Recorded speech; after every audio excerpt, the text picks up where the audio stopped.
តាមមេកបៃ clinic មានសេវាកម្មបន្តឹងស្បែកមុខអ្វីខ្លះថ្ងៃនេះខ្ញុំនឹងមកឆ្លើយតបទៅនឹងសំណួរទាំងអស់នេះនាពេលបច្ចុប្បន្នវិធីសាស្ត្រជាច្រើនប្រភេទនៅក្នុងវិស័យ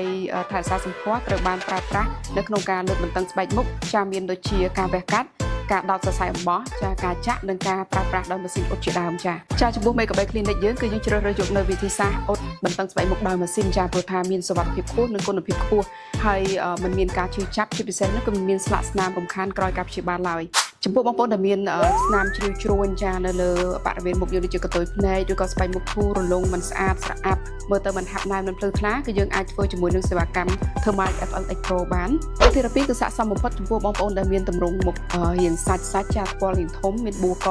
ហើយចង់បានទម្រង់ដែលមានត្រេជាងគៀមច្បាស់មើលទៅមុខលើកតឹងហាប់ណែនចា Seal Foam X គឺជួយទៅលើលក្ខខណ្ឌស្បែកដែលមានបញ្ហាគល់រោមធំចាជាពិសេសដែលគាត់ចង់អ៊ុតទៅបានផលពេលតែមួយចាគល់រោមក៏រួមហើយទី2ទៀតក៏ជួយធ្វើឲ្យស្បែកគាត់តឹងហាប់ណែននិងបំបត្តិធ្លីឆ្នូតជ្រួញតូចៗផងដែរចា Face គឺស័ក្តិសមសម្រាប់បងប្អូនដែលគាត់ចង់បានទ្រង់ទ្រីមុខមើលទៅលើកតឹងហាប់ណែនថ្ពាល់ឡើងកំពុងប៉ុន្តែមិនឲ្យមុខនោះតូចជាងមុនទេចាដើម្បីឲ្យកាន់តែជ្រាបច្បាស់ទៅតាមប្រភេទសេវាកម្មណាមួយក៏ដូចជាប្រភេទម៉ាស៊ីនណាមួយដែលស័ក្តិសមជាមួយនឹងបញ្ហាដែលបងប្អូនកំពុងតែជួបប្រទះនាពេលបច្ចុប្បន្នបងប្អូនអាចធ្វើការណាត់ជួបជាមួយនឹងអ្នកជំនាញក៏ដូចជាវេជ្ជបណ្ឌិតរបស់យើងដោយផ្ទាល់ឬក៏តាមរយៈអនឡាញចា